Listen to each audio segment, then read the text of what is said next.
सारे संस्थान बंद करने का सवाल उठा था और जवाब ये आया कि 1865 संस्थान बंद किए, ज्यादातर आपके विभाग के हैं, लेकिन आपने विपक्ष पर उल्टे पलटवार किया। जी, आज माननीय हमारे जयराम ठाकुर जी जो हमारे विपक्ष के नेता हैं, उन्होंने विधानसभा में बातें रखी थी और मैं समझता हूँ ये सारी बातें आधारहीन थी, राजनीति से प्रेरित थी।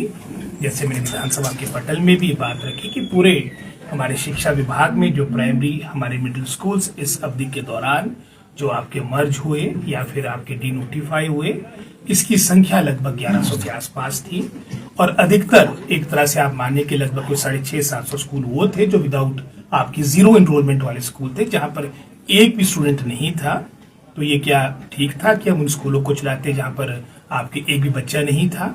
इसके अलावा भी लगभग कुछ 419 स्कूल थे जहां पर एक बच्चा, दो बच्चे या मैक्सिमम 5 से कम के बच्चे, पर हमने डिस्टेंस का जो मापदंड रखा था तो 2 किलोमीटर या मिडिल स्कूल के 3 किलोमीटर का पैमाना रखा था और उस पैमाने के अनुसार ही मैं समझता हमने कार्य किया है। जैसे मैंने विधानसभा के पटल में भी कहा, कंसोलिडेशन स्ट्रेंथ, जैसे मैंने विधानसभा के पटल में कहा कि इसकी शुरुआत तो गुजरात में आज से कुछ 10 वर्ष पूर्व प्रारंभ हो चुकी थी और गुजरात में लगभग 5600 के आसपास स्कूल्स इस अवधि के दौरान आपके मर्ज हुए, आपके डिनोटिफाई हुए। अधिकतर वर्तमान में जितने भी भारतवर्ष स्कूल वो थे जहां पर एक भी बच्चा नहीं था, टीचर की नियुक्तियां हुई भी थी और उसके अलावा कुछ ऐसे स्कूल्स भी थे जो आपके डमी इनरोलमेंट थी, जहां बच्चे थे नहीं, कागजों में शो किया जा रहा था और टोटल जो हमारे 419 स्कूल आपके मर्ज किए गए, डिनोटिफाई किए गए, जहां पर बच्चे थे उनकी पूरी संख्या लगभग कोई 674 पूरे हिमाचल प्रदेश में है और 674 में से भी लगभग सभी मैं समझता हूँ जो विद्यार्थी थे उनको एडजॉइनिंग स्कूल में उन्होंने एडमिशन ले ली है। मात्र कोई 67 के आसपास स्टूडेंट्स, विशेषकर हमारे जिला शिमला से संबंधित बात करना चाहूंगा, जो अभी ट्रेस नहीं हो रहे हैं क्योंकि हमारे जिला में बहुत सी हमारी माइग्रेंट लेबर भी रहती है।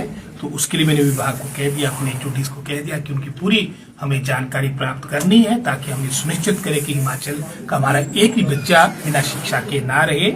इसी तरह से जयराम जी ने बिना तथ्यों के एक आरोप ये लगा लिया कि आपकी सरकार के कार्यकाल के दौरान उन्होंने तो 22वां बता दिया था, हालांकि वो 21वां स्थान है, 21वें स्थान पे हिमाचल की शिक्षा पहुंच गई।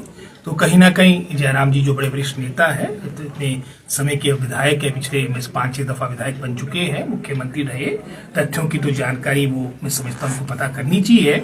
और जो ये नेशनल असेसमेंट सर्वे कांग्रेस सरकार के कार्यकाल का दौरान का नहीं है, ये भाजपा सरकार के कार्यकाल का वर्ष 2021 का नेस का सर्वे है, जो इनके कार्यकाल के दौरान जिसकी सर्वे आया था, जिसके अनुसार हिमाचल प्रदेश जो एक समय में टॉप 3 स्टेट्स में हुआ करता था 21वें स्थान पे पहुंच चुका है।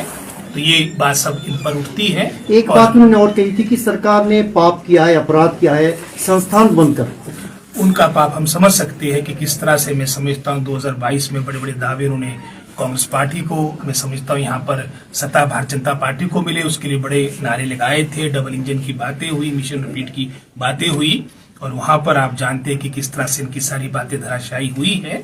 उसके उपरांत मिशन लोटस में भी किस तरह से हमारे विधायकों को खरीद फरोख्त के माध्यम से अपने साथ जोड़ा गया। तो कहीं ना कहीं स्पष्ट रूप में विद इन पार्टी भी जो मैं समझता हूँ वर्तमान में उनकी स्थिति बन चुकी है, बौखलाहट देखने को मिल रही। और मैंने विधानसभा के पटल में भी कहा कि अगर इतना शिक्षा से संबंधित बातें थी तो आपके समय में उसमें बेहतर कार्य होना चाहिए था। पूरे 5 वर्ष की अवधि हर सरकार को मिलती है, आपने 5 वर्ष की अवधि में एक भी मात्र 3-4 जो महीने रह गए थे चुनाव से पहले, आपने एक भी कॉलेज नहीं खोला। उसके बाद क्या इस तरह का ज्ञान आपको आ गया कि चुनाव से पहले मैंने 2 दर्जन 24 कॉलेज खोल दिए। सारा कुछ खोलने के बावजूद भी, 900 संस्थान खोलने के बावजूद भी भाजपा हारी है, उन्हें शिकस्त मिली है। उन्हें मैंडेट को मैं समझता हूँ रिस्पेक्ट करना चाहिए। 5 वर्ष की अवधि उनको विपक्ष में बैठने के लिए दी गई है, जहां हम गलती करते हैं अवश्य अपनी बात रखे, लेकिन बिना तथ्यों के, बिना मैं समझता हूँ आधार के जिस तरह की उन्होंने आज बयानबाजी की है, हम इतने वरिष्ठ मैं समझता हूँ राजनेता से आशा नहीं रखते और हम आशा रखें कि भविष्य में जो भी वो स्टेटमेंट देंगे वो मैं समझता हूँ फैक्ट्स एंड फिगर्स पर आधारित होगी। और जैसे मैंने कहा, गुणात्मक शिक्षा के प्रति हमारी सरकार वचनबद्ध है और आने वाले समय में भी जो भी मैं समझता हूँ अपने विभाग को स्ट्रेंथन, कंसोलिडेट करने के लिए कार्य करना होगा, उसमें हम डगमगाएंगे। सर, ये गेस्ट टीचर पॉलिसी को लेकर के बीते कल जो है विपक्ष ने प्रोटेस्ट किया है और बेरोजगार युवा भी आए थे, विरोध कर रहे हैं। वो कह रहे हैं कि रेगुलर भर्तियां होनी चाहिए, इस तरीके से भर्ती नहीं होनी चाहिए। इस पर आपकी प्रतिक्रिया? आप जानते हैं कि भाजपा के पूरे 5 वर्ष की अवधि में 20,000 रेगुलर अपॉइंटमेंट्स हुई है, यानी एक वर्ष में 4 या 5,000 के आसपास अपॉइंटमेंट हुई। और हमारे विभाग में गत 2 वर्षों में आपकी जो नियमित भर्ती शिक्षा विभाग में हुई है, एक विभाग में, वो लगभग 5,000 के आसपास है। राइट फ्रॉम आपके कॉलेज कैडर के प्रिंसिपल के पद से लेके जेबीटी के टीचर तक लगभग हमने 5,000 पद भरे हैं। और इसके अलावा भी हमारे 10,000 पद ऐसे हैं जिसकी प्रक्रिया चली है, चाहे उसमें 6200 एनटीटी टीचर्स की बात करें, चाहे हम 2800 हमारी एलिमेंट्री एजुकेशन की सीटें हैं, पोस्टें, स्पेशल एजुकेटर की पोस्टें हैं। और हमारा पूरा प्रयास रहेगा कि प्रथम चरण में जो हमने कैबिनेट के द्वारा गत 2 वर्षों में इतनी पोस्टें स्वीकृत करवाई है, जो कमीशन में कहीं ना कहीं मैं समझता हूँ लंबित है, इसको एक्सपीडाइट करें।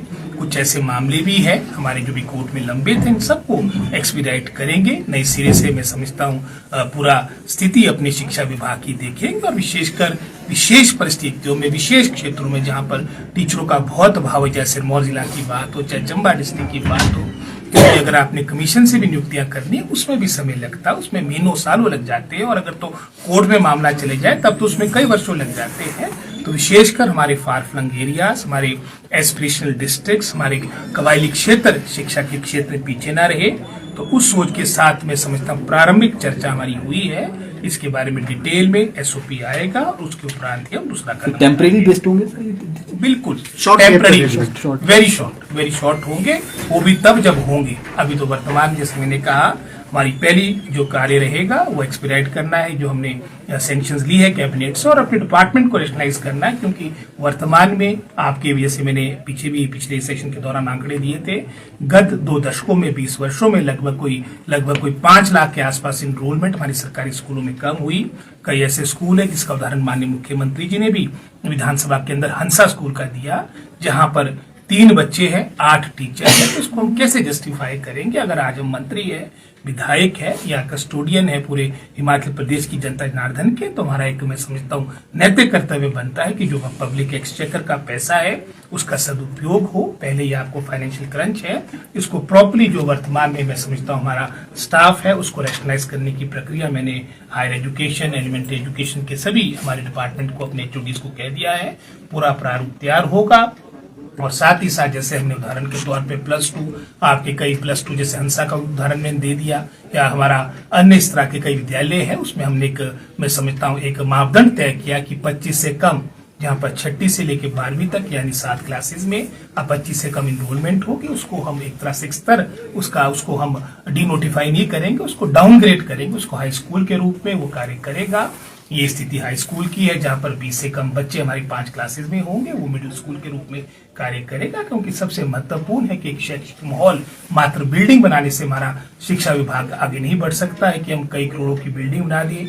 कई ऐसे कॉलेजेस की बिल्डिंग है जहां 25-25 करोड़ की आपका इंफ्रास्ट्रक्चर तैयार हो चुका है, बच्चे मात्र 100 है, आपके कहीं 50 बच्चे हैं, कहीं ऐसे भी है जहाँ 36 बच्चे हैं, 16 बच्चे हैं। तो हमारे को नए सिरे से पूरे डिपार्टमेंट को, शिक्षा विभाग को आने वाले समय को देखते हुए नए तरीके से इसको मैं समझता हूँ रोड मैप तैयार करना होगा।